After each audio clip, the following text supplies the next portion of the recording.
Today, if you're in the foyer, please come on in and grab a seat. We are going to get started. I want to thank everyone for being here today. I am Paul Matthews. I'm the Executive Director and CEO of the Worcester Regional Research Bureau. And I want to thank everyone you see up front. I also want to thank the audience and those of you watching later on streaming. This is a really important issue of our urban school facility needs. And we are very proud at the Worcester Regional Research Bureau to have had the opportunity to work with Ben Foreman and MassINC on this issue. The Bureau is a 40-year-old nonprofit in Worcester, which is New England's second largest city, which I'm sure everyone knows in the audience. We conduct objective, data-based research on some of the most pressing public policy issues facing central Massachusetts. One such report was Building the Future. We looked at the facility needs of the Worcester Public Schools and our 25,000 students and the importance of state support for school facility construction and renovation.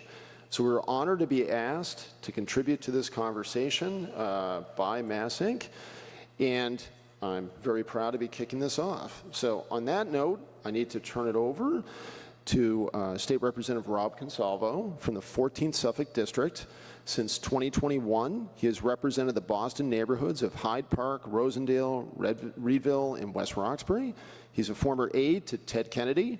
He's a former Boston City Councilor, former Deputy Director of Boston's Home Center. He, interestingly, was a senior advisor to the Superintendent of the Boston Public Schools. His committee assignments include Vice Chair of Rules and Joint Committee on Housing and Labor and Workforce Development. Most appropriately today, he's the proud father of 3 Boston Public School students, and he has a degree from Xavier University. So on that note, happy to turn it over to Representative Consalvo. Thank you, Paul. Appreciate that introduction, and I'm really happy to be here this morning to welcome all of you on behalf of the House of Representatives to this event. I want to thank my friend Joe Kreisberg, Ben, and the team from MassINC for all the important work that you do every day.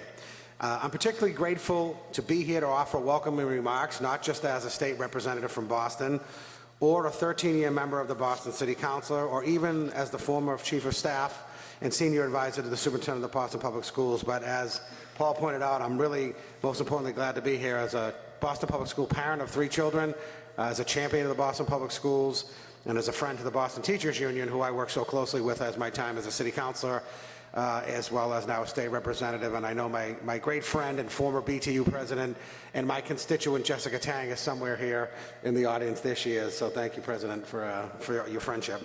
And let me first echo the words which, after reading the report that I found on page 11, which recognizes what a hugely important partner the MSBA is to the Commonwealth.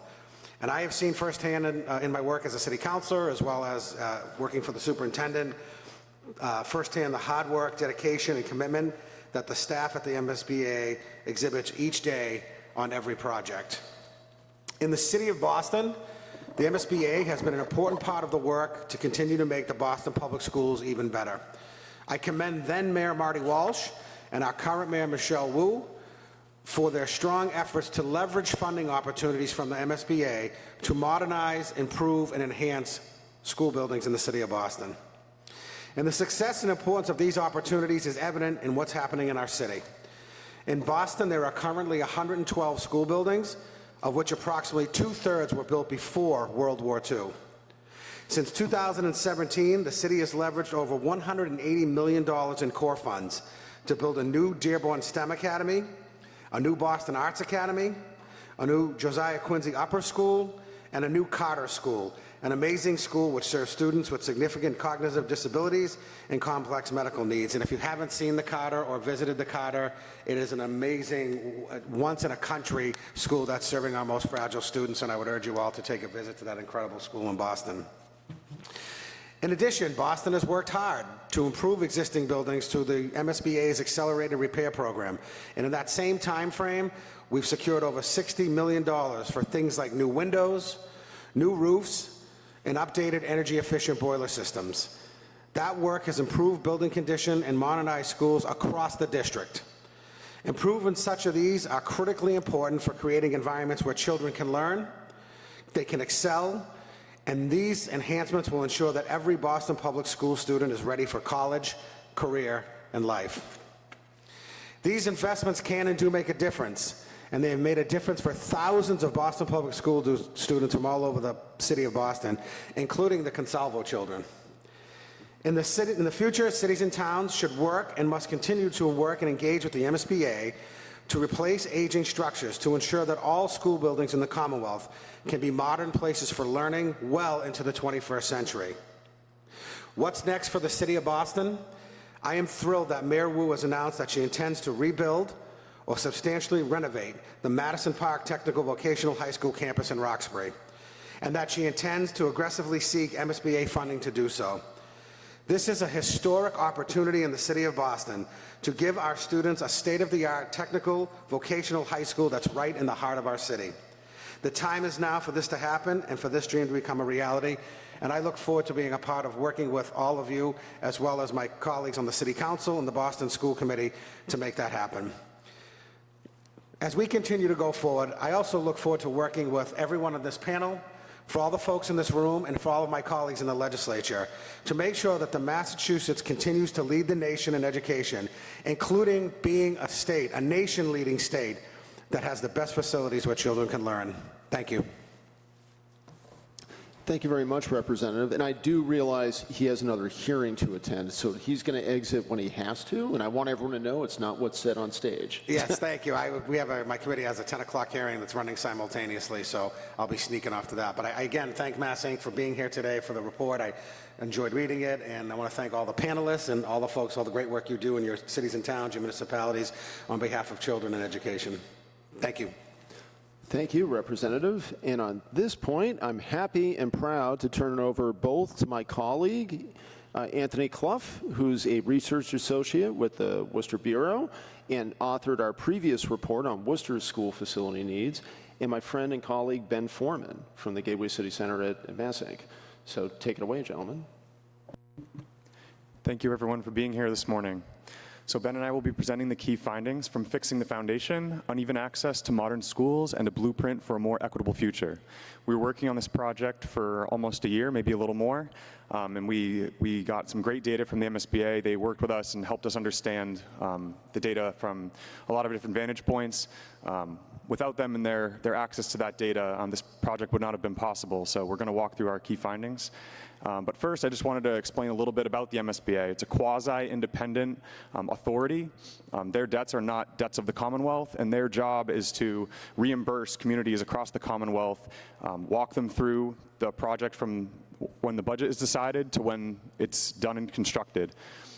We looked at the core program, and the core program at the MSBA is for large-scale new construction projects and significant renovations, as the accelerated repair program focuses on boilers and smaller renovations. So our analysis here is solely on that aspect of the authority.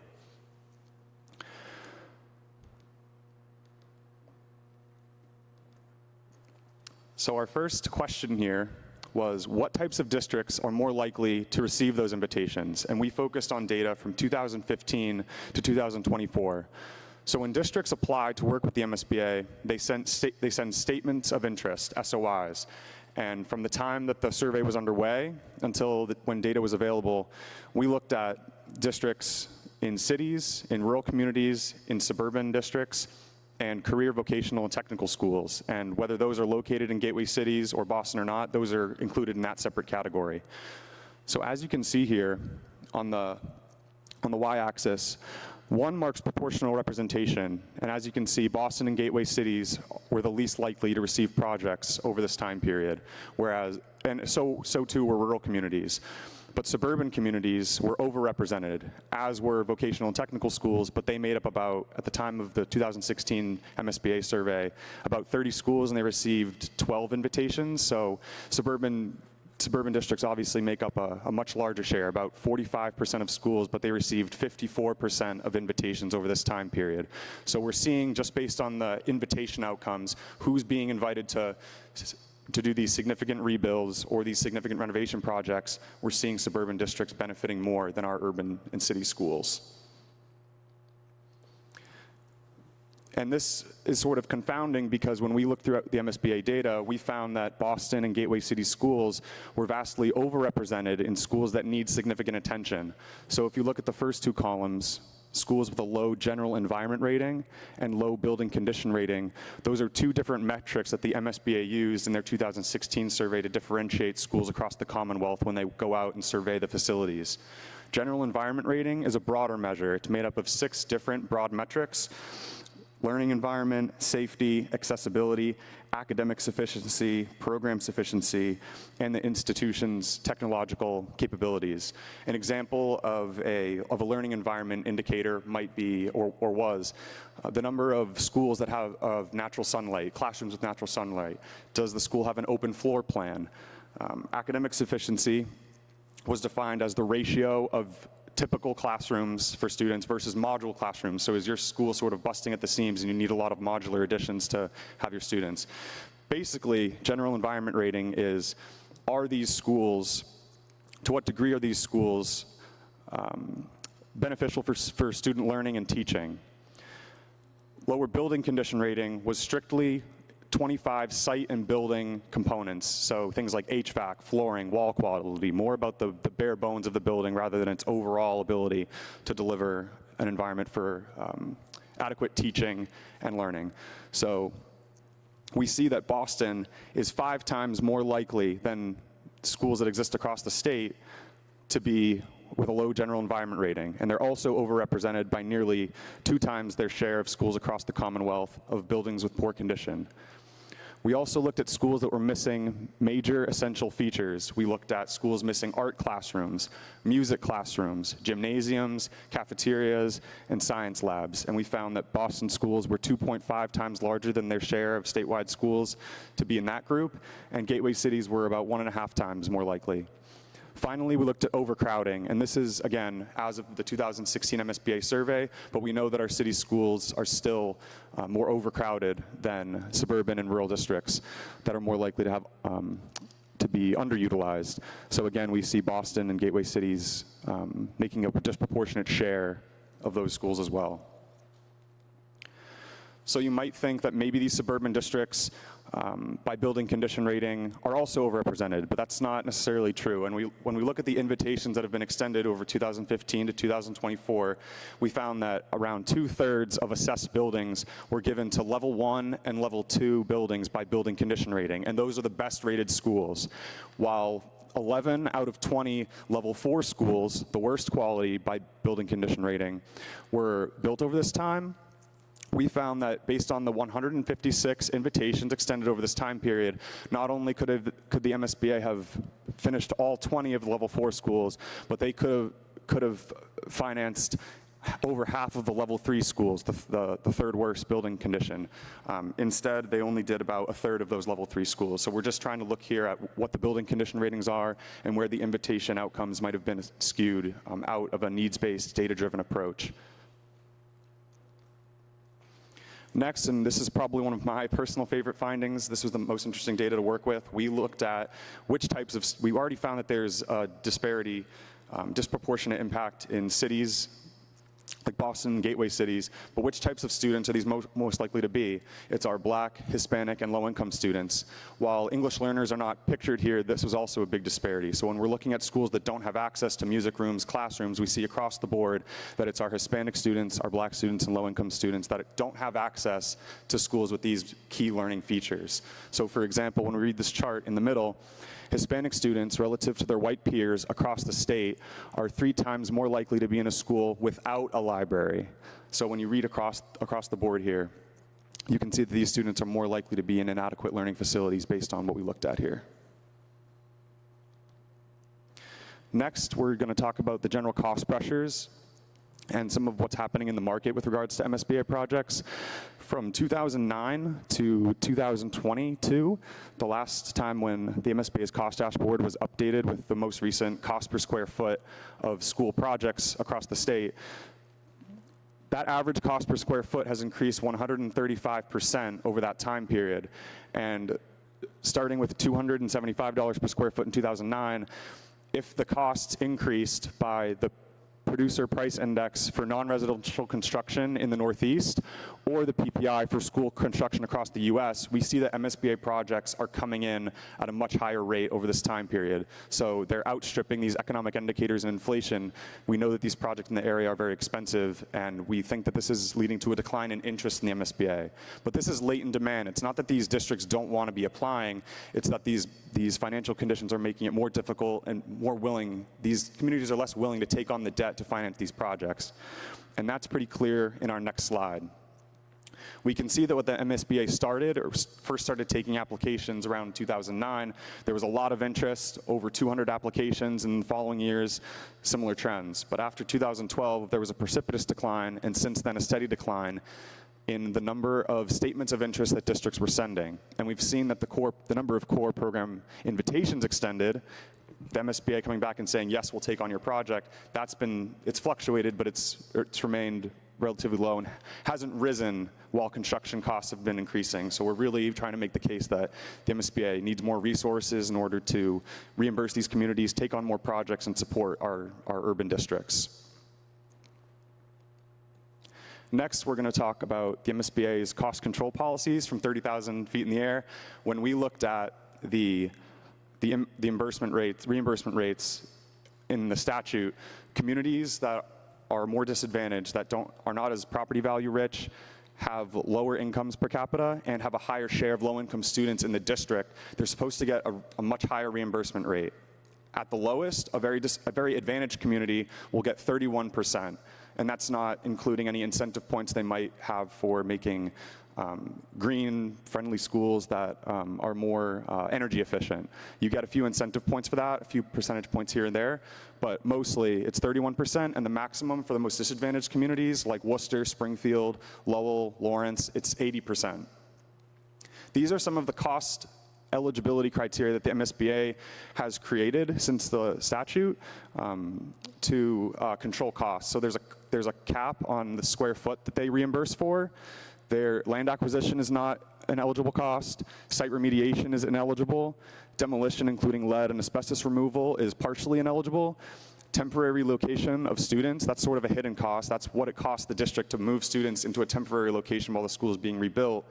And auxiliary or shared community spaces are also ineligible. So when districts want to add a library or a child care center or something that's not core to what is defined as the K through 12 educational experience, and a lot of city districts want to go forward with these projects, that's on their dime. The MSBA won't reimburse for that.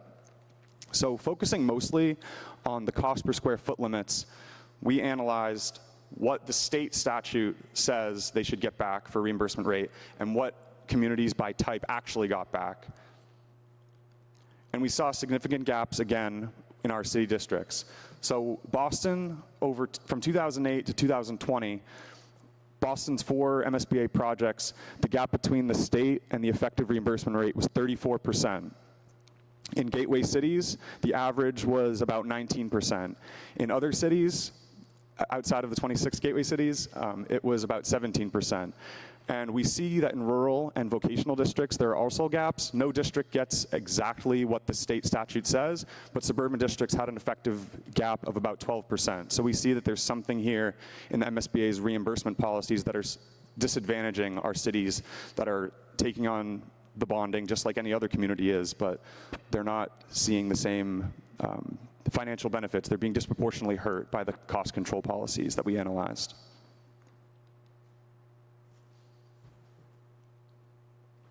Okay, thanks, Anthony. I'm going to take over from here. I'm Ben Foreman. I'm the director of the MassINC Policy Center. I think many of you know MassINC was founded 30 years ago really to focus on the state of the middle class and economic mobility and whether there were still ladders to the middle class in Massachusetts or it was in an economy that was really seeing more and more rising inequality.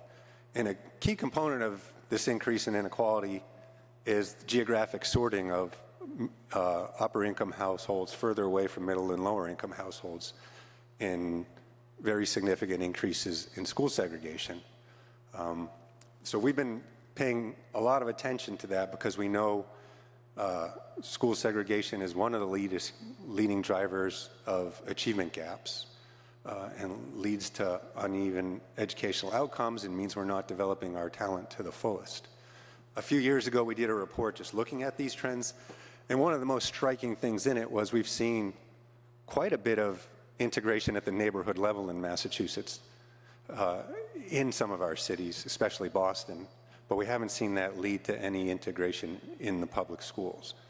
So, one important question for us is, how much does the state of the buildings in our urban areas contribute to that? And this is a deeply personal question for me. I'm going to share some case studies that are in the report, but I want to start with my own experience. This is the school that my children attended, which is right on the J.P. Roxbury border, Mendel Elementary School.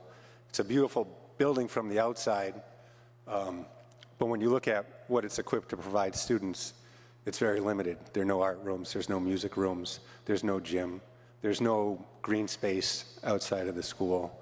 It's certainly a school that's over capacity. 2 of the classrooms are 2 blocks away at the YMCA.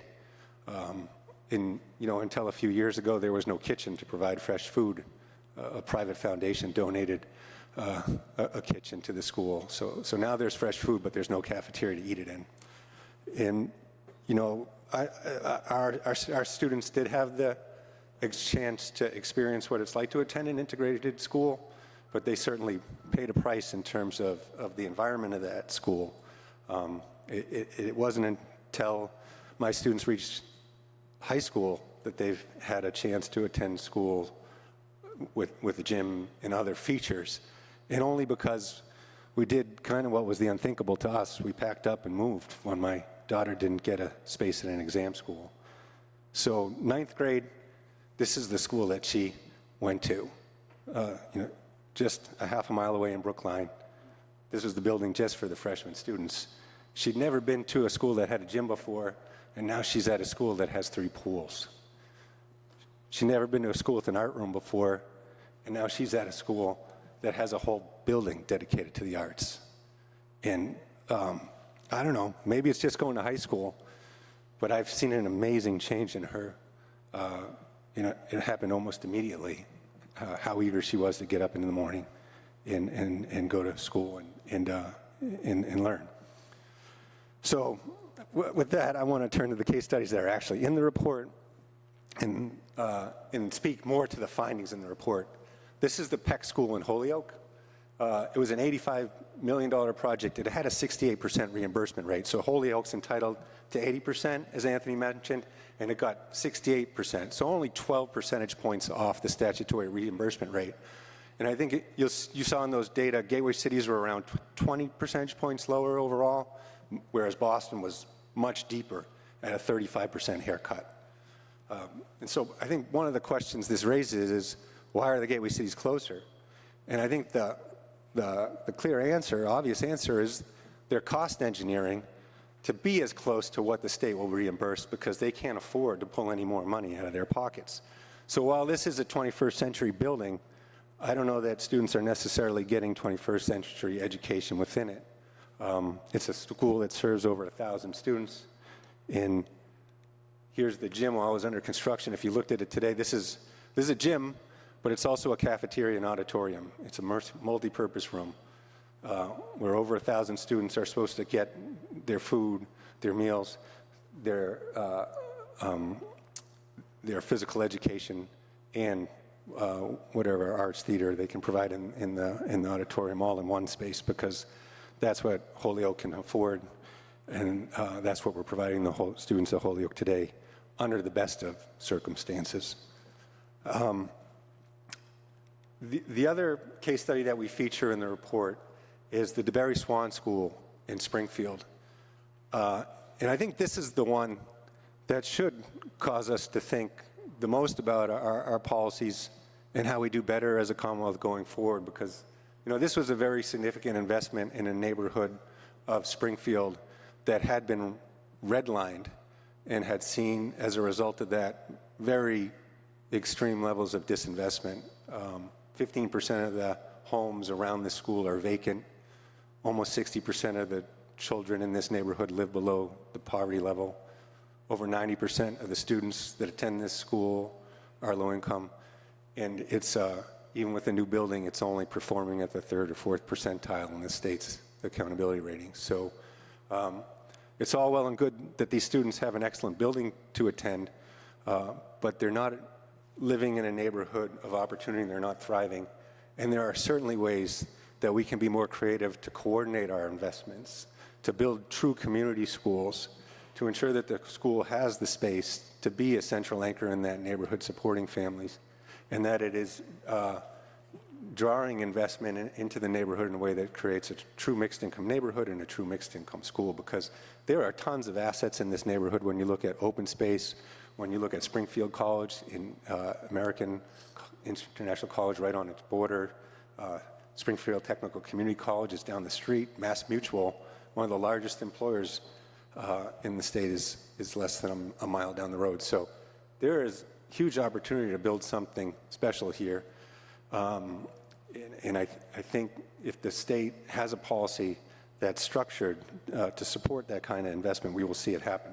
So quickly, I'll take you through the recommendations that are within the report now. The first one is to increase MSBA funding and prioritize inadequate buildings.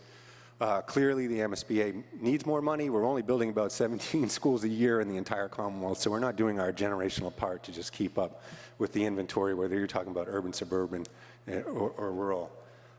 Given the cost increases, we need to increase our investment. But I think it's also, as Anthony has shown, pretty clear that to the extent that we have dollars, we're not using them to meet the highest needs first and foremost. So we've got to make sure that we expend our resources equitably. And that begins with reimbursement rate policies that recognize that it costs more to build in urban areas than it does elsewhere. The statute clearly says that, even though it says may, the authority may recognize that it costs more to build in urban areas. It actually does cost more to build in urban areas, so it's really important that the authorities' administrative and regulatory policies are consistent with that reality. The MSBA right now is conducting its next facilities assessment, so pretty soon we'll have new data on what the current state of buildings is in Massachusetts. And from that, we ought to have a list of buildings that are clearly unacceptable and not suitable to learning, and we should make it a priority to address those. I think our analysis shows that if we did that, we could take care of that list in relatively short order, because Massachusetts is fortunate. There are a lot of states that have much deeper problems. We have comparatively less work to do, but that doesn't mean we don't need to do it. In order to get this done, I think we sort of have some sort of requirement that when a building needs to be replaced, that the state and the communities are each doing their part. That's how Chapter 70 works when it comes to operating spending. We have a foundation budget, we calculate a community's financial ability pay, and then we make sure they pay up to their ability to pay and that the students get adequate resources for learning. There's no reason not to take the same general approach when it comes to facilities, given the impact they have on student learning outcomes. A couple more now. Reimbursing communities for the cost of co-located facilities. So if a city were to put a library, a public library within a school building, that would be a very efficient use of public resources, and that space would get utilized more fully all throughout the day, whether it's adults in the evening or children during the school day. Right now, we don't have a way to accommodate that smart investment. But it seems like whether it's a library or a recreation center or other shared community facilities, we should incentivize efficiency. It's particularly important, again, in neighborhoods like Mason Square, where the DeBerry Swan School is in Springfield, where we need to make sure that we're using all our resources to serve the community as well as we can. Helping urban districts build regional magnet schools to increase racial and economic integration is something that other states are doing. Most notably, Connecticut, right across the border, has had considerable success using magnet schools to create integrated schools. It's something we did in Massachusetts 2 decades ago. We stopped doing it, and our schools have become more segregated as a result. I think as we think about school building policies in the future, we need to come back to that. And the final recommendation is one that we didn't originally have in our drafts, and I think several reviewers pointed out that communities need assistance when it comes to feasibility studies for projects, looking at what it's going to actually cost to build a building so they can plan accordingly, developing master plans when you're trying to consolidate schools and replace 2 or 3 schools with a single new one. That's obviously a very challenging thing to do as a community, and state support to develop those master plans, particularly if you want to incentivize regionalization of schools with declining school population statewide. I think it'd be well worth state investment to support the development of those. And then lastly, long-term stewardship.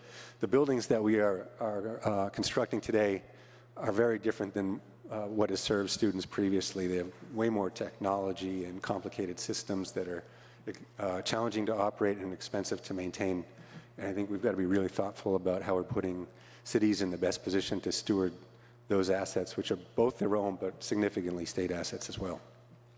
So that is all. I just want to personally thank Paul and Anthony for their support on this project. We spent a long time on this. I think more time than any other project I've worked on previously, maybe. And I think the reason why was because this is such an important issue, and Paul and Anthony approached this with the real dedication. I think Paul, as an urban parent, understands the challenge as well. But hopefully the good work that they all done will be useful to all of you. So I'll pass it back to Paul now to lead the panel discussion. Thanks very much, Ben and Anthony, for presenting a really comprehensive report pretty succinctly. And I urge all of you in the audience and watching online, download the report, read the report. But the great thing about today is we have the opportunity to hear about the report from several informed stakeholders and leaders in this topic. So, Ben, I want to thank you for the opportunity to work with you. And you can clearly tell how much of a passion this is of Ben's, and that's particularly commendable. I know from our perspective, it is vitally important as well. And I think it's important to the Commonwealth as a whole. If you look at our long and illustrious history leading education and school issues, it includes the founding of the first school in the country in 1635, the Boston Latin School. Fortunately, since then, school construction has evolved. It's also gotten a lot more expensive.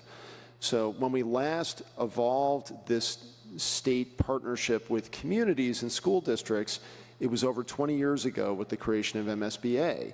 That was a huge step forward. It's made big inroads across the Commonwealth, but there needs to be a further evolution.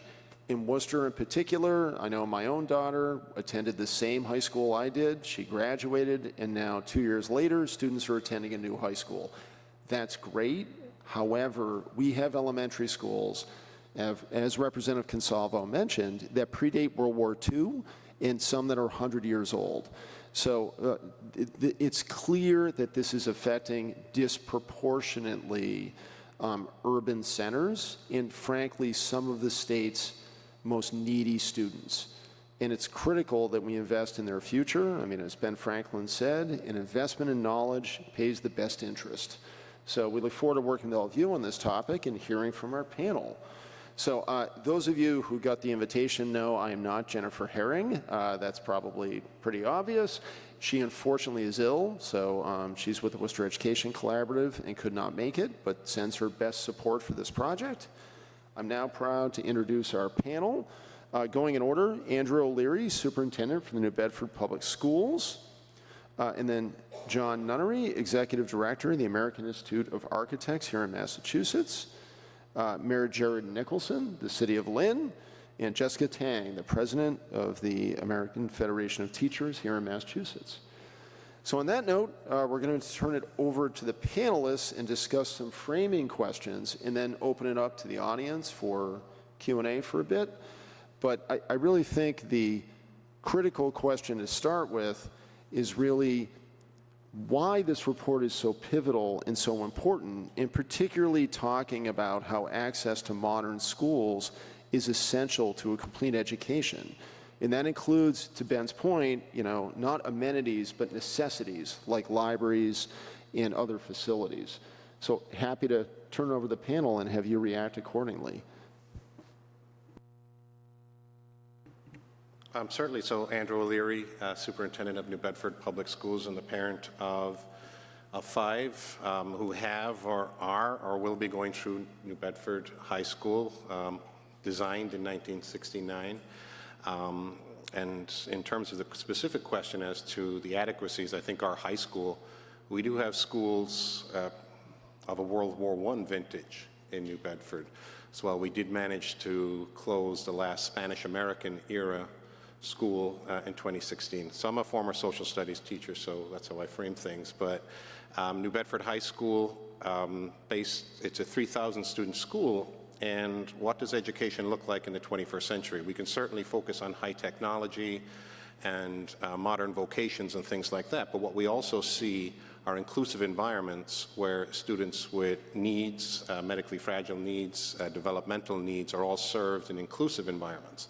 And if you consider a school that was designed and based on the architectural criteria in 1969, that predates a lot of the reforms that are supposed to guide inclusive environments for students who have those complex needs. So that alone kind of describes what we're facing. And when we do invest those funds, the Student Opportunity Act funds, which are very welcome, and we invest those funds in building inclusive environments, hiring co-teachers, hiring additional health aides and staff and others, there is inherent inefficiencies within those spaces. And so the high school is a good example, and how a city like New Bedford, with its debt capacity, et cetera, and its ability or lack thereof to long-term plan, how it can build and execute a large high school to meet those needs. You're talking ultimately generations, or planning generations ahead, and under the current structure, that's not possible. So that's the high school, and I think that's a great example of what you're asking.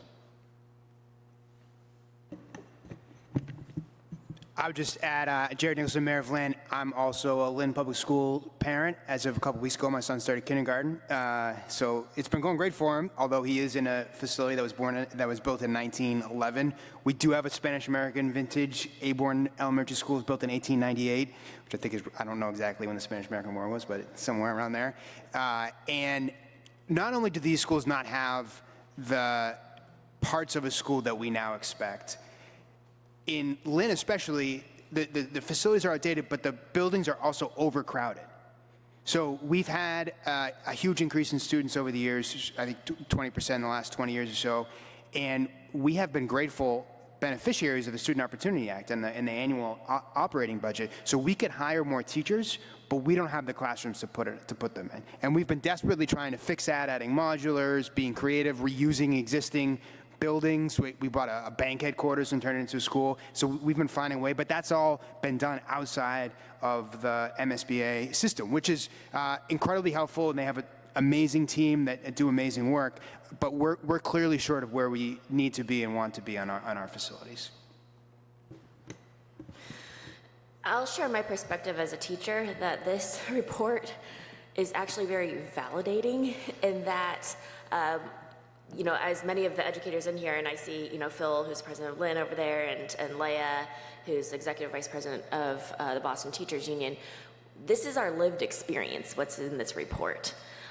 Like, the number of times we've been advocating for funding for our school buildings and saying, no, like, you don't understand, not all of our schools actually even have libraries. We don't necessarily have science labs. Mayor Nicholson and I were just talking about playgrounds, and he was telling me, because I had visited a school in Lynn, and I said, yeah, and they took down the playground structure. I was like, that's terrible. So the elementary school students don't have playgrounds. And he was like, oh, that's not the only one. I mean, these are the conditions that our students are learning in right now. And when you look at the data that's compiled here, it reflects the story that we have experienced, but also the experience that needs to change for our students moving forward. And so at the same time that we're looking at you know, the disproportionate impacts on students of color, and we're trying to correct for the institutionalized racism, I'm going to call it, that has resulted in these conditions, that they are still existing today in 2025 is a problem that needs to urgently be corrected. And so, but while I'm actually was really angry reading a lot of this and seeing that data, because again, we've experienced it, and just this morning, I was also talking to Leia, and she was like, yeah, we just got another report of mold in school buildings. And I'm just like unfazed because we've gotten used to hearing that, right? And we shouldn't normalize that. That's not normal. That's not okay. The number of teachers who have gotten the septum nose surgery and have come back and said, yeah, and actually that's very common for apparently teachers who work in these urban schools in these very old buildings. It impacts the physical health of our students too, the students who have asthma, the students who have severe medical needs, et cetera. There is an impact, of course, on your learning conditions, your physical learning conditions, and your ability to learn. And I could say so much more about that. But I do want to say something hopeful, though, right? The first step of solving a problem is identifying, acknowledging the problem, right? And we've also seen the successes. So I've had an opportunity to visit the Quincy Upper School that was mentioned earlier and Boston Arts Academy. And they are beautiful, wonderful new buildings. So the opportunity that the MSBA holds is right before us. And what we're asking for right now, though, is just that it be distributed more equitably, and so that it can be part of the solution of also addressing the gaps that we've already identified for so long. I'm John Nunnery, Executive Director of American Institute of Architects. My perspective is a little different in the sense of we're the guys that you hire to design the schools. And what I find interesting about the MassINC survey is that it helps reinforce other surveys that have been out there that have essentially drawn the same conclusion. There was a survey done by the state that was released in March, the Green and Healthy Schools report, that while that report focused a little more on indoor air quality and issues related to the interior environment of a school, and that report itself initiated during COVID, so as you can imagine, that's why there's that particular focus. There's been other studies. The General Accounting Office has done studies, the Environmental Protection Agency has done studies, and they've all proved the same thing, which is exactly what the MassINC report has proved, which is that the environments of schools, the indoor environments of schools, have an effect on the way our children learn. It's not something that we from the architectural profession take as a peripheral issue. It's something that's core to the way we think about designing buildings. And picking up on something Jessica just said, the identify and acknowledge the problem, I think this report is helping to do exactly that. I think it's identifying that there is clearly a need, that when MSBA reformed itself back in 2000 and reopened its doors in 2004, it had the best ideals and intentions to try to take a program that prior to that was driven a little more by politics, I would say, than equity. And the program was revamped with an eye towards equity. And now 21 years later, we have this opportunity to look at the program again and see, or to not necessarily say, let's throw it out, but to say this is a program that is working, how can we make it better? And along those lines, that's why we're here in the legislature. There's clearly bills that are pending that are looking to do exactly that. And I know Senator Crichton will probably talk about that a little later because he's part of that conversation. I want to thank you all for providing such critical windows, and no pun intended, into safe schools and the facility needs that are very real. I myself grew up in an elementary school in Worcester that has not been renovated, and Ben's point on an all-purpose room is how I grew up, eating lunch at my desk, playing gym in the same room that we collected microwave lunches in. Could we talk a bit about how school building policy and future investments in facilities can be structured to directly confront the inequities the report illustrates? Yes, certainly, and I know we've talked about this as well, but I do think there's an initial step we take that closes off some opportunities. So because of MSBA's successful track record, and because it's such a successful institution that is executing these projects so well, and we have experience of that in New Bedford. I think we look past other opportunities to invest in our buildings. There are significant measures of debt undertaken by mass development. There are charter school funds, skills capital funds, straight municipal investment, legislative set-asides. So I think we should start from first principles in that we do have, the MSBA survey will reveal, as Ben outlined, that we have these conditions where there are large numbers of students in level 4 or whatever the new metric will be, and what is the best package that we can come up with, the best debt finance package. I find it curious, debt is often seen as a bad thing, but all of us engage in debt for our mortgages and our cars and our education, and certainly there's no better investment than schools in those cities with growing population, growing numbers of Hispanic, Latino, and immigrant students who are, you'll see in the Mass Taxpayer Foundation report, contributing an outsized impact to our economy now and in the future as well. So there's plenty of room for optimism. There's plenty of room to start from first principles as to how we can move the largest percentage of a growing population of students into optimum learning environments. I think there's a great opportunity for that. Yeah, I mean, I think a really key insight from the report is that we really have the means to fix this if we want to, and that the amount of money that is and can be going into school construction, if it was prioritized differently and more consistently, really with, I think, the original purpose of the whole effort, that we could get out of this hole. And you see the disparities in the reimbursement rate, and that's real, and it doesn't have to be that way. And I think that's the difference between treating everybody the same, so on paper all the policies apply to the districts in the same way in terms of what's reimbursable and what's not, and making sure people have what they need to accomplish the goals of the program. So the difference between equality and treating all the difference the same, and equity and making sure that districts are actually able to build these schools. And for Lynn, we have a big middle school underway right now, which we're so excited about and so grateful to the MSBA's support. That building should hopefully be open in a couple of years. It's almost $200 million school. The reimbursement rate as of about 2 years ago was projected to be around 45% or so. So 35 percentage points less than what it should be, because the construction rates were being reimbursed so far below market and so much of the cost was non-reimbursable. The legislature and the MSBA heard a lot of advocacy from us and other gateway cities or similarly situated communities, and made some great changes and investments that have increased that reimbursement for that project 20 percentage points to the mid-60s. That's a $30 million swing. So that was the difference between us being able to do that project and us having to essentially walk away. But it's still a 15 percentage point gap from where the statute sort of sets out for us to be at 80%.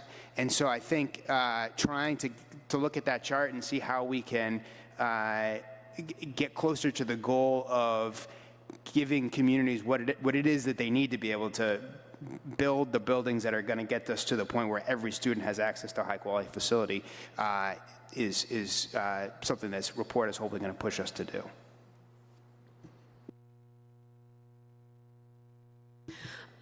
Yeah, I want to also reiterate the importance of re-examining the reimbursement policies, especially also when we're thinking about urban locations and the realities that urban construction has, and the likelihood that there would be environmental mediations that need to be considered as well. And then the other thing I'll mention as well is also, I think that sometimes there's two things actually. One is, again, when you're an underfunded school district, or an underfunded area, you may not have the capacity to do the planning process that then gets you to the point where you can ask for the funds from the MSBA in the first place, right? So I do think that's really important in terms of thinking about how do we make the process more equitable. And then also, it tends to be the districts that are underfunded that also don't have potentially the amount of money that's needed to then be able to meet the qualifications to get the funding as well, right? And so that, I think, is also probably contributing to the inequities that we're seeing. And that reminds me too of then, I think, how do we also then pair it with federal reimbursement opportunities as we're trying to green our schools as well. And unfortunately, the big ugly bill, I refuse to call it beautiful because I don't think it's beautiful at all, decimated a lot of the opportunities there for federal funding to be investing and fixing up and greening our schools too. But there is one that made it through, which was the heat pumps and HVAC funding.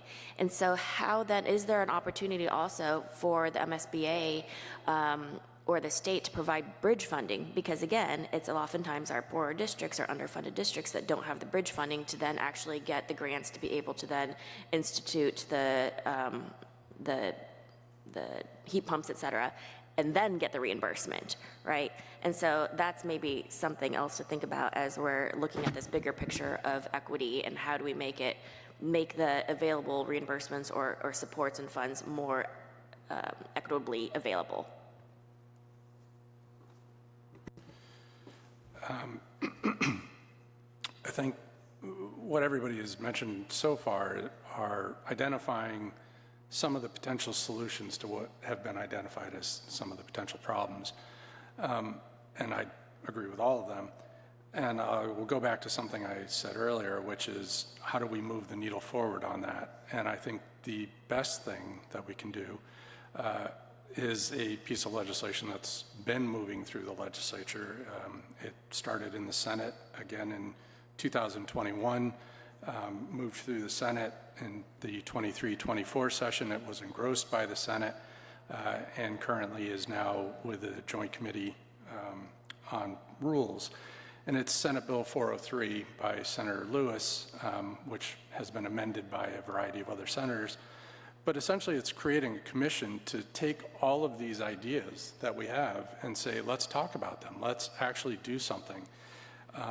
Some of the ideas, should we take the 1% or the 1 penny on the sales tax and make it 2 to find some of these dollars?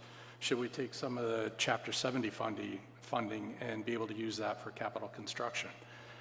There are a variety of ideas that are out there that can work, that are going to help resolve some of the inequity issues that we're seeing, but we need the legislature, unfortunately, to help do exactly what you've mentioned, Mayor, which is prioritize differently. To a certain extent, MSBA is bound by the rules that were written in 2000, and it's 21 years later, and while those rules were written with the greatest of intention back in 2000, it is 21 years later. The world has changed. Construction costs have risen. And I think it is the prime time for the legislature to say, let's look at the founding language of MSBA and see how we can tweak it to actually start addressing some of these problems. Tweak it meaning, again, find more funding if that's what's needed. Loosen up the constraints that MSBA may find itself in terms of trying to actually implement the program. I think that might be the best way to move forward. Thank you. And as noted, the state has really led the way in a lot of respects, but it is, I think this report clearly illustrates, as do all your remarks, that the fact that there needs to be a full dialogue, and that includes everyone, the stakeholders in this audience, watching at home, the urban students, their families, the superintendents, communities, the treasurer, the governor, legislative leadership. This is a multifaceted discussion that we hope this report informs. And I really want to commend the mayor. Your point on equity versus equality is absolutely central to this report. And there is a very clear difference, and it's never been starker than looking at school facility needs in the Commonwealth. Several of you talked, I think, really compellingly. Mary, you mentioned the swing of 30 million. Jessica, you made some compelling points as well, but I think we should talk a bit about what can be done to ensure that the differences in community wealth and bonding, because our state cities are not only home to some of the most needy students, they're also home to some of the most pressed financial municipal governments. So how can we ensure that differences in wealth and bonding doesn't determine whether students learn in 19th century, 20th century, or 21st century facilities? And how do we empower those communities? What are some of the issues that could be brought to the forefront to help those communities take on the projects rather than be deterred? Yeah, just real quickly, I do think, and I'm glad the report mentioned it, that communities should have skin in the game. I think there's great tools by the Division of Local Services. Anyone can go on and see the dashboards as to how much debt cities are taking on versus their general fund and all of that. I would say right here, it might be impolitic to say I think New Bedford as a municipality is not taking on enough debt for its projects. However, even were it to reach the state average or go above that, it wouldn't be even close to being able to accomplish a building. So certainly there are other mechanisms for taking on debt. I mentioned mass development. The state can sponsor debt on behalf of municipalities as well. So I do think there would be a greater appetite for cities to take on that debt, or there are other mechanisms to match that could ultimately achieve projects. Yeah, I mean, it's an important question, and absolutely the community should be involved. I think the way the system works now, it's worth knowing how it interacts with Prop 2.5. So for the Pickering Middle School I was talking about, this is our second, as a community, this is our second run at doing that school. And we were close in 2016, but needed a vote of the voters to authorize the debt, to do a debt exclusion because of where we were with Prop 2.5. And that vote went down 2-1. And there were a lot of reasons for that, and specifics about the site, about things that are happening politically in the city. But I think a major one was that a working class community in Greater Boston, one of the most prosperous regions in the whole world, we're seeing our enrollment up, and which is not necessarily common for the region, and so people felt like they were being asked to shoulder a cost and were the least able to do so, and so they rejected it, and that is, we're going to continue to run into that. The Prop 2.5 debt limits and voter requirements, if something isn't changed about either the MSBA reimbursement rate and how much of that puts on the district, or what the requirements are for Prop 2.5. We also are in a paradigm on MSBA that sort of limits the option sets to new build and repair. And repair is wonderful. We take advantage of it all the time, and it helps keep the buildings safe and up to date. But it's really just tinkering around the edges in terms of our issues around capacity, but also about the programmatic features of the building. And we've been able to make, I think, great strides at the secondary level by going outside that framework. We borrowed to buy a 5-story, 150,000 square feet commercial building that we've converted into a school. We moved an educational program to an old adult daycare building that the city owned, and we increased capacity at our tech school by 15%.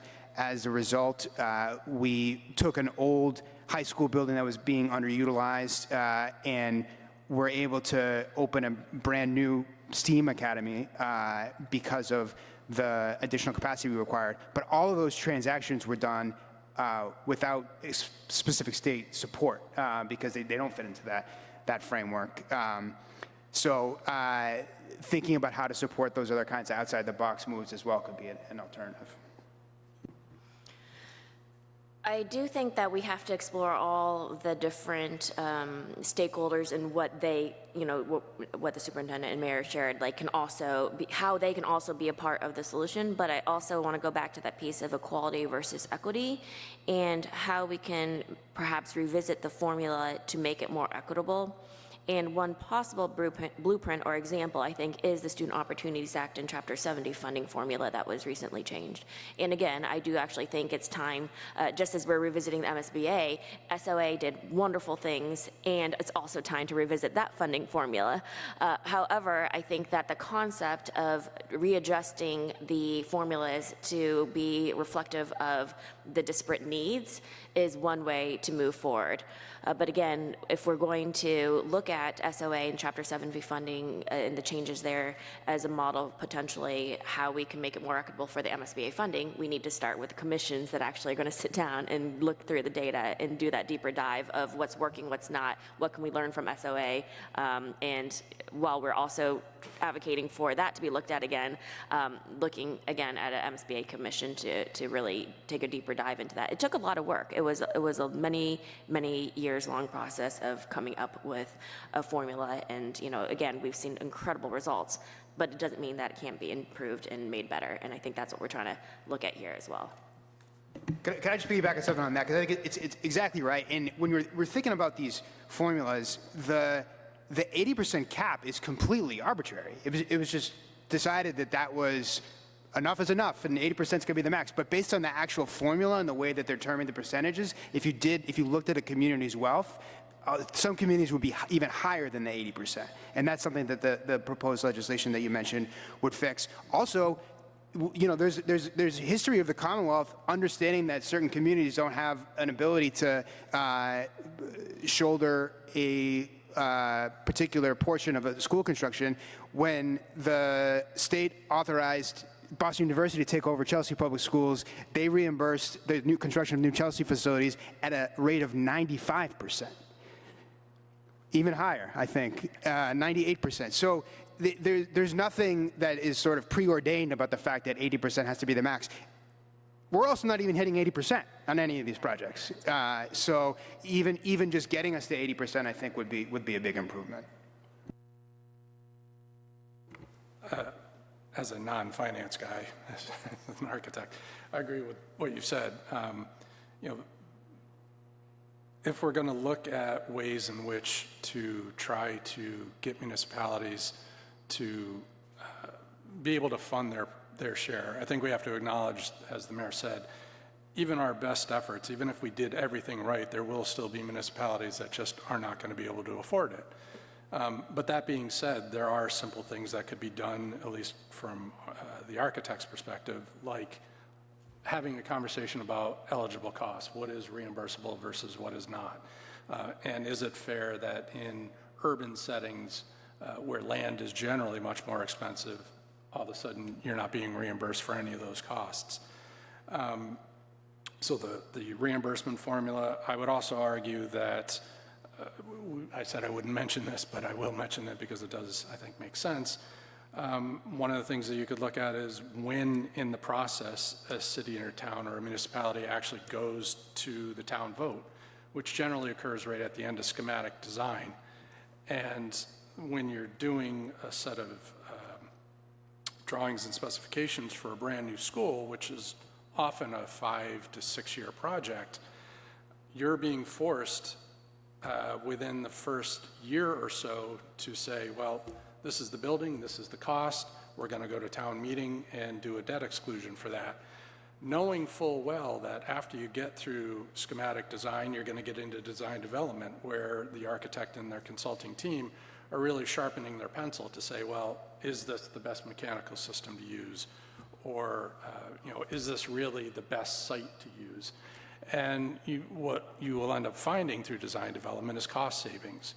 And so there could be an argument that could be made that, for instance, says, well, maybe MSBA moves out the awarding of your statement of interest to the end of design development where construction costs and overall project costs are going to be a little lower because you've had more time to sharpen your pencil.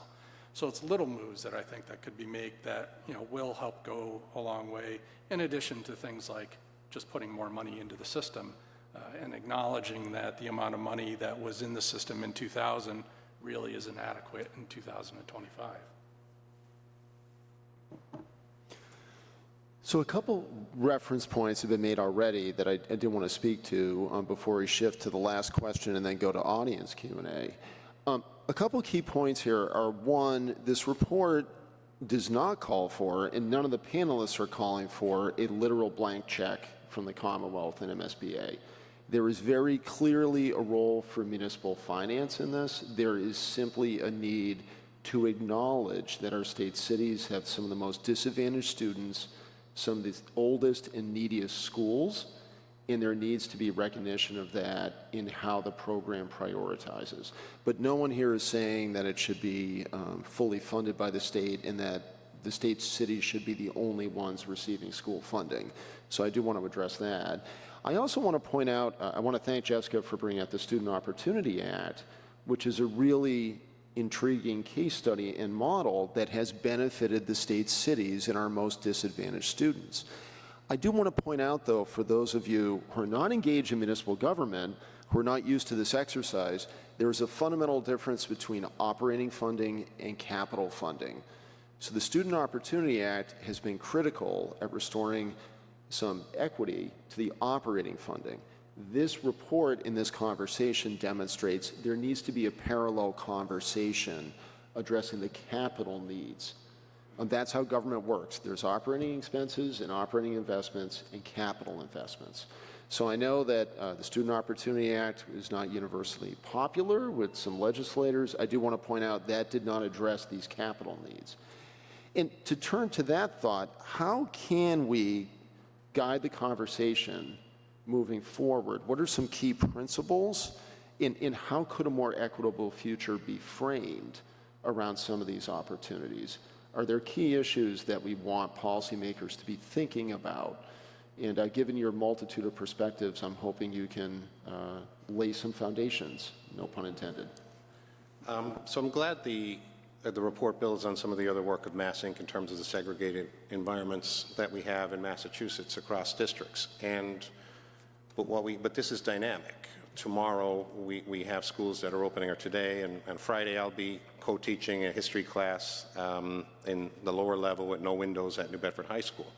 And so this is ongoing, and what the structure we have right now, far from creating magnet schools that are desegregating in and around our cities, the incentives right now are supporting, financing, subsidizing predominantly white segregated environments, as opposed to incentivizing a desegregation effort, which we could and should move to, given the dynamics of our state and the investments we should be making in our students.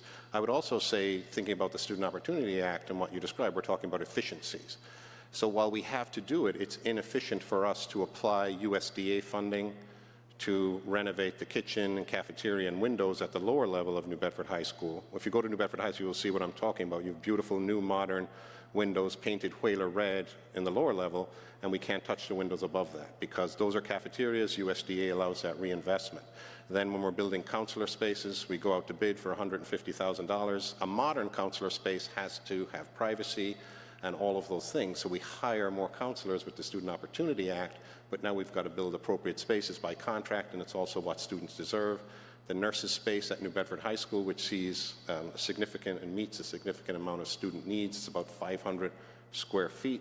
At the vocational school, which is down the street, which does not meet those needs, it's about 3,000 square feet. So we have to invest and maintain these spaces. We don't have a choice given our commitment, given our students' needs. So there are automatically inefficiencies going on. So reform can move us to a more efficient environment, and reform can serve our ultimate goal of having more integrated environments throughout the state. Yeah, I mean, I think that framing about how to think about this as a need for reform on the capital side relative to the operating side is exactly right, that we did the Student Opportunity Act, and while there's certainly room for improvement and that should be looked into, we haven't done that on the capital side, and there's a huge gap.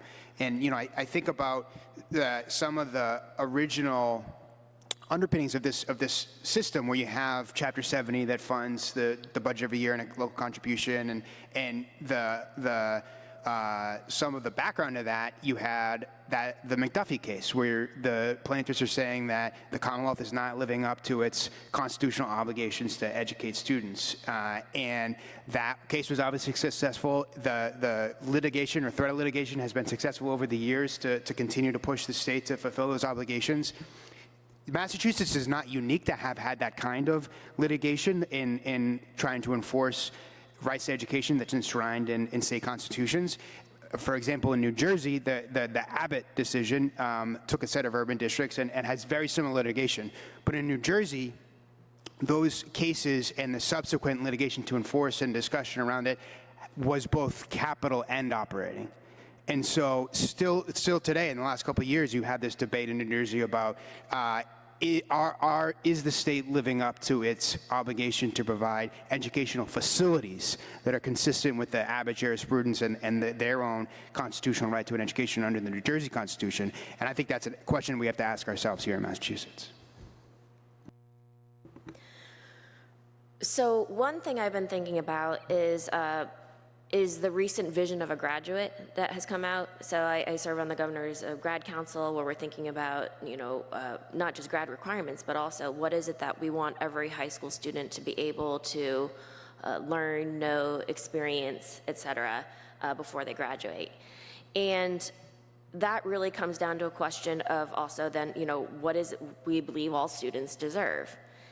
But we really can't have that conversation without also talking about the physical facilities that enable that vision of a graduate to actually be a reality. And so I think that's something we need to be thinking about as well, is that while we're looking at the vision of a graduate, we have to look at, well, what are the necessary facilities to ensure that all students have those educational experiences and opportunities? Because the reality is, we do have schools that don't have 21st century science labs or science labs at all. We have schools that don't have the arts and music opportunities, or if we want to have more experiential learning, or ideally something that we believe all students deserve is community schools. In Boston, we call them hub schools. But again, the facilities go hand in hand with our ability to execute this vision of what all students deserve. And so thinking about that, what concerns me sometimes is the squeaky wheel that gets the grease, or we have these one-off projects. And so what is the longer-term plan to ensure that, because even the new schools today, 10, 20, 30 years, 50 years from now, are going to need some maintenance, right? And what we know in Boston is that it was decades of deferred maintenance that resulted in the really poor conditions that we see now today in so many of our schools. And if we are not also planning not just for the short term, but the longer term of how we're going to continue this cycle, then we have this vicious cycle where, families don't want to choose a school because it's not a nice facility. And then, if we have lower enrollment, then you have less investment, and then you have this vicious cycle, then less staff, and then you're at the point where, like, half the year you might get art or music or even science or social studies, which the social studies is what I taught, right? And this is a vicious cycle. And what we need to see is a positive cycle where we constantly are having new rebuilds and long-term facilities capital investment plan, where we also know that there will be opportunities for renovation and keeping up with all of the maintenance as well. And that ultimately then will create that more equitable landscape of schools throughout the Commonwealth that all of our students deserve, despite their zip code. I'm glad you all said what I've been, my members have been saying for years, in the sense of we will be hired by a municipality to come in for a new school, again, a 5 to 7 year relationship.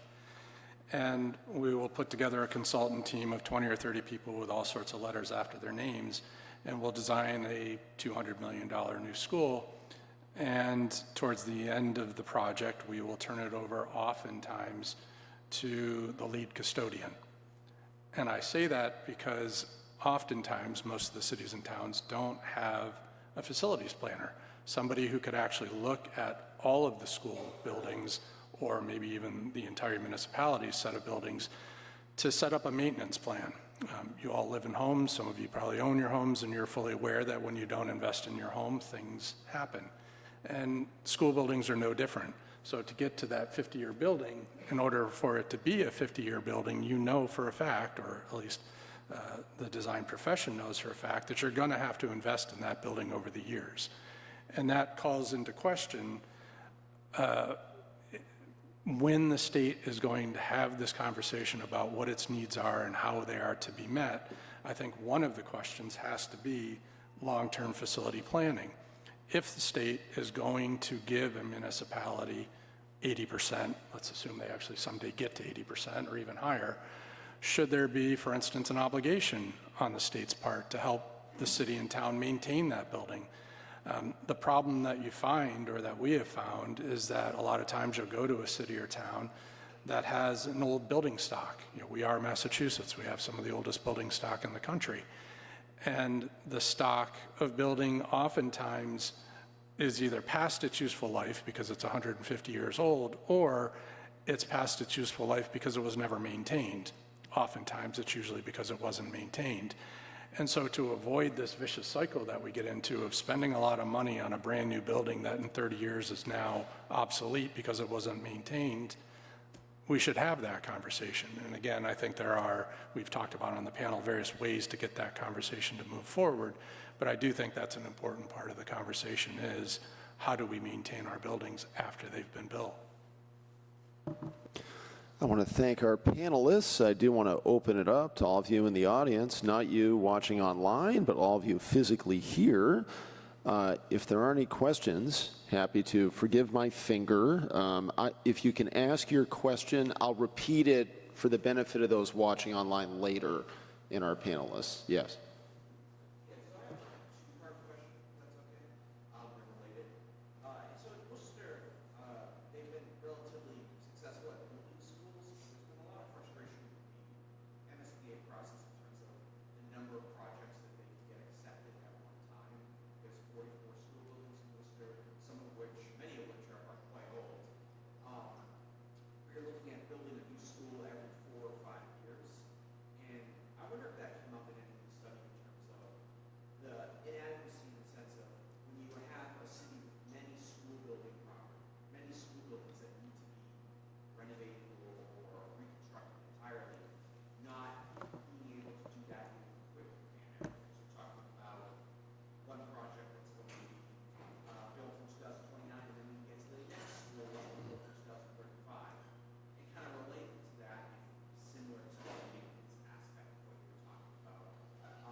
I will attempt to paraphrase your question for the panel and those watching later. I do want to note for those of you here, I did not know this gentleman was from Worcester, so that was not a that was not a preloaded question.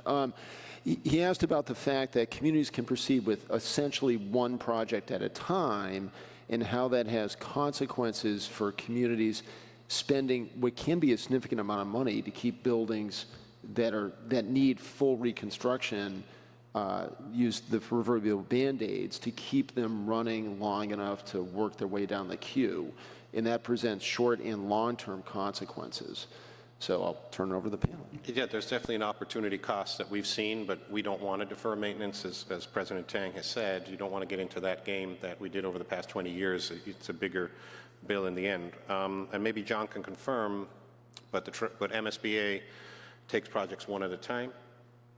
As opposed to the SBA, which allowed districts to submit a package.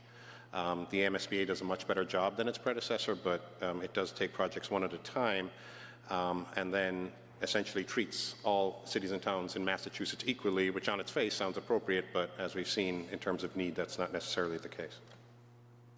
Yeah, I think it's a great point. I think it's another example of how the system sort of unintentionally creates a challenge for the larger urban districts, because if you're a smaller district, one at a time is not as big a deal, but if you have 40 schools, or in our case, we have almost 30 schools, it is more of a challenge. It obviously needs to be addressed in conjunction with the financing, because under the current system, we couldn't afford to do multiple schools at a time anyway, but were we to do that, that would be an issue, and absolutely on the thinking about the long-term value of these investments. There's a better way to get more value for the taxpayer dollar by being more proactive.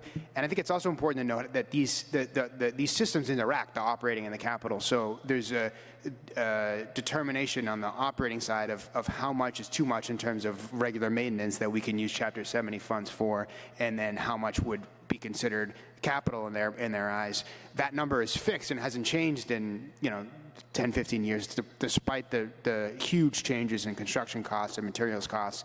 So that should be revisited as well. I don't have much more to add, except that I agree. Like in Boston, 112 schools. If we're doing one school a year, we will never complete renovating or improving all of our schools. And it's got to be a multi-year, multi-school plan moving forward. And again, that's part of the problem, what got us here in the first place. I agree with everything that said. The old SBA was a process where you'd submit drawings in June, then municipal officials would come here to this building and make arguments for their particular project to be higher up on a list of like 200 projects, knowing that usually only the first 20 projects would get funded. As a result of that, the legislature said, let's rethink this, and created SBA as we understand it today, which is in theory more of a washing machine, where all projects get submitted and it doesn't favor one town or over another. But that doesn't solve the problem that's being brought up. I will note there are other states that have had this same problem and have tried to address it in different ways. Florida did it many years ago, where certain school districts would have 10 or 12 projects, and what they would do is they would bid them all at once. So you would get one massive contract. Now, admittedly, it's a massive contract, but the benefit of that was the bulk of scale. So when you're building 12 high schools, you're buying all your sheetrock all at once, and you're getting a much cheaper price on it, as with all your materials. That may or may not be applicable here, but the point is we have other examples that we could look at. I sat through a legislative hearing where the folks from Boston made the exact point that the mayor and President Tang made about the city of Boston. And I don't think that it is unreasonable to assume that we could, through a legislative commission or some other vehicle, put this conversation on the table and actually come up with a reasonable solution to address the inequity of gateway cities who are seeing where there is increases in student population. That's where we're seeing it, is in the gateway cities. We're seeing the decline in student population in the suburbs and in the rural. So there is an argument that says this is a real problem and that the cities or the gateway cities have a real need and that there should be a way to resolve that. Thanks very much. Sir?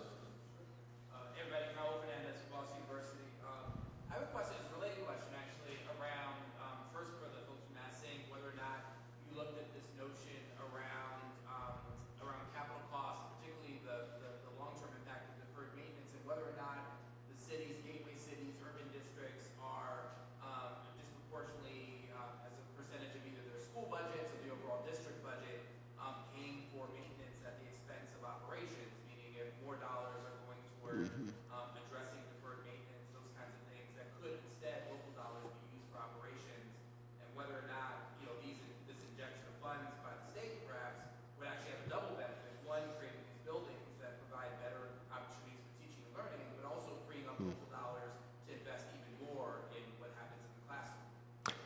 Thank you. So to paraphrase from my research colleagues from the Worcester Regional Research Bureau and MassINC, given the fact there's deferred maintenance that cities are undertaking because of these outdated facilities, is it deducting from operational funding, and is there a essentially double factor of inequity? Yeah, we didn't have that data to analyze that. We heard about it so frequently throughout the process that it makes us want to get that data. And I do think, I think Superintendent O'Leary can speak to this. I remember him walking me through some schools in New Bedford a few years ago and talking about what a savior SOA was in terms of improving the quality of those schools. But on the other hand, I'm sure he'd much prefer to be spending those dollars on instruction. Yeah, I think so. Massachusetts financial reporting for schools is very sophisticated, but it can be reviewed online. So you can see the per pupil spending based down in those accounting categories, the function codes, et cetera. And what you do see is pre-SOA, districts like New Bedford were spending paltry amounts on facilities maintenance. And the logic of Chapter 70 is the money needs to go into the classroom, so there are caps, as the mayor said, on what you can spend. But we have doubled that with SOA, but that's doubling from 800 to 1,600. 1,600 is about the average in Massachusetts, or it was around 2020 when we started spending that money. So even then, schools that are funded above net school spending or well above net school spending are still spending more on preventive maintenance or enhancements under that accounting category. Then came the ESSER funding, and the ESSER funding did allow us to invest significantly. Our strategy was to invest in non-recurring costs. We invested in facilities. That became a little controversial when Secretary McMahon did the clawback in March that was ultimately overturned by the court. But those have been game changers for us. So the SOA and the ESSER funding have been game changers for us. But there is still that gap. So it's not apparent that, I guess, proportionately more. So proportionally more, we are spending more. But overall, you still do see well-financed districts spending more on that preventative maintenance as well. Thank you. And ma'am, your hand was up through the whole answer, so I'm happy to have you be our next and I believe last question.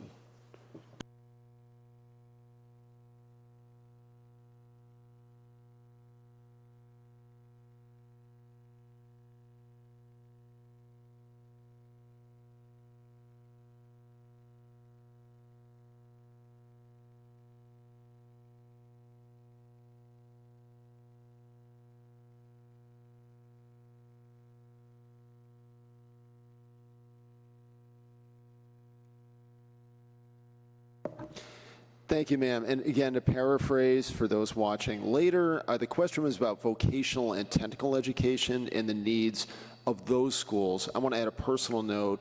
My son graduated from Worcester Technical High School, so believe me, ma'am, I'm a big believer. I'm going to first turn to my colleagues who performed the report. Yeah, so I'll quickly just go back to this slide from a presentation. We did look at career, vocational, and technical schools. We didn't analyze the disparities by building quality in the same way, but we did look at how many projects that they received proportional to their existence across Massachusetts, and we found that they were disproportionately favored. That being said, as of the 2016 data, there were about 30 vocational technical schools, and they received 12 invitations, and there were 156 invitations extended from 2015 to 2024. So they fared pretty well, but this is a pretty small sample size. So doing disproportionately well here compared to suburban districts, which are hundreds of districts across the Commonwealth, it's an issue of scale. But yeah, we are interested in understanding those disparities as well and the needs of vocational schools, because that's a growing focus across the Commonwealth and making sure that those students are prepared to enter the workforce. So your point's well taken. And I would just also add to that, we surveyed Gateway City leaders, and one of the most common responses on the survey was more resources to add CVTE spaces to comprehensive high schools. I think a lot of systems took those spaces out in past years when there were budget cuts, where there was a focus on college over career. And I think today our thinking is much more integrated college and career education at the secondary level, and they want to see those opportunities for that kind of learning come back. In 2 points I want to make before I see if the panelists have a response.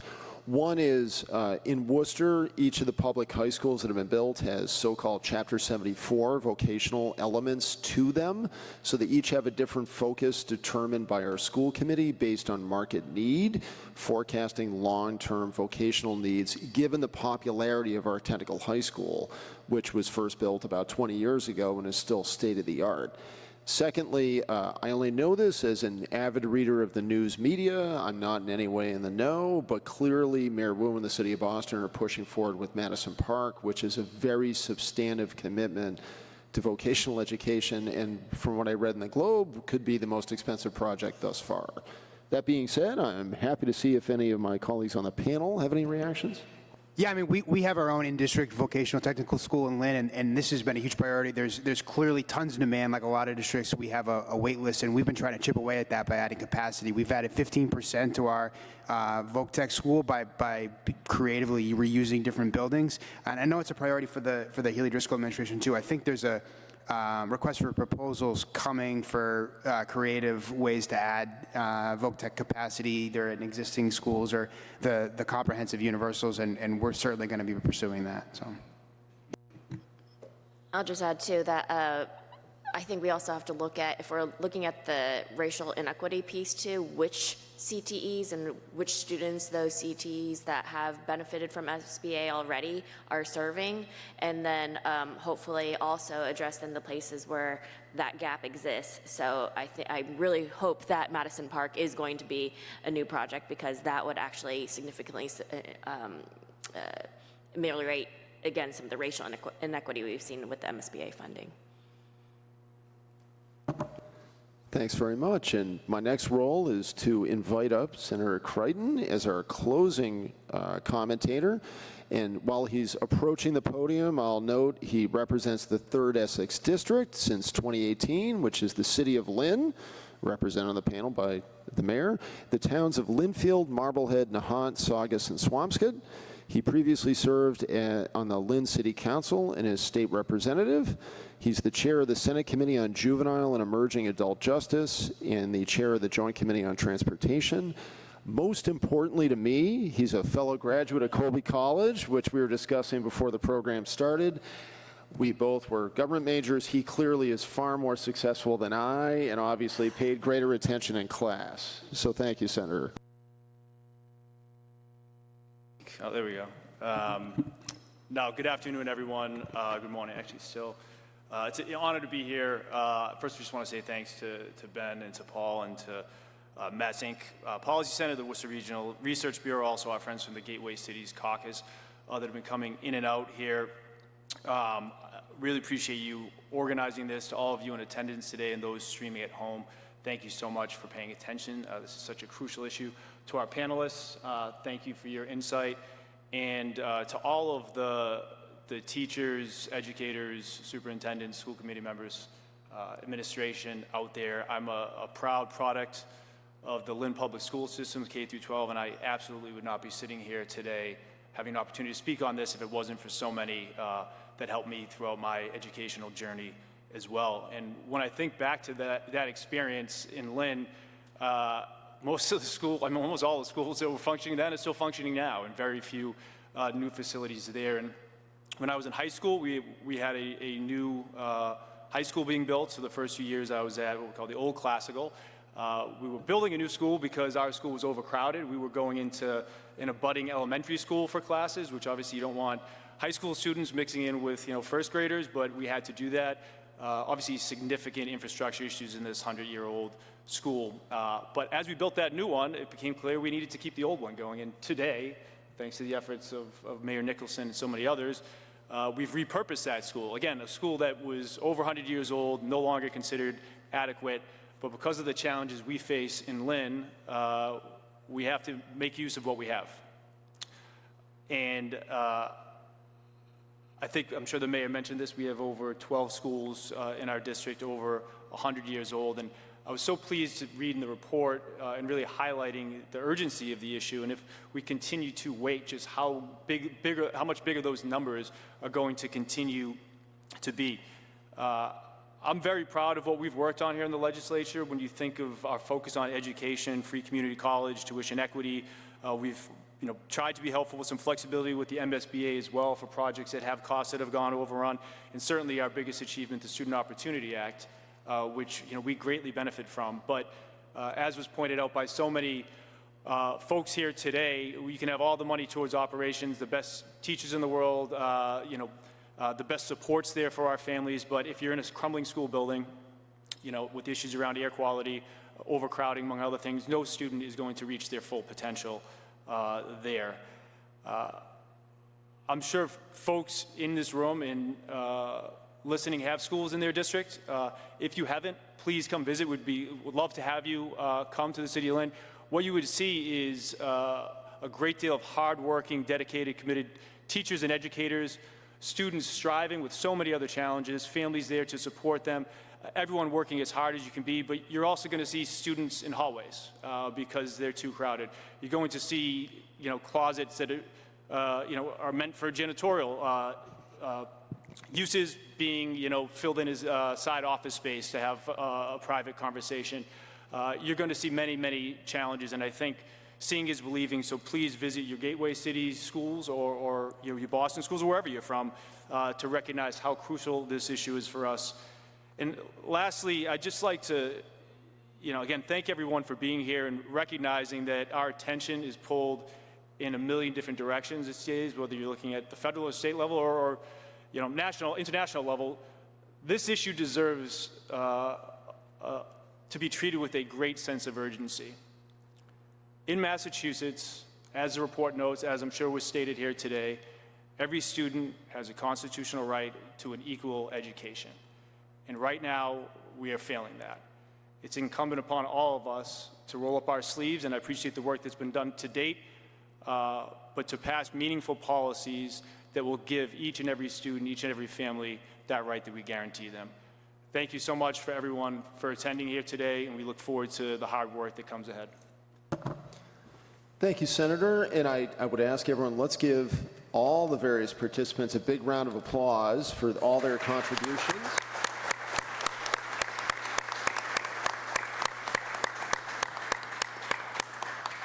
And it's vitally important this conversation continues. This is the beginning, not the end of that conversation, and we look forward to working with each and every stakeholder to make significant changes moving forward.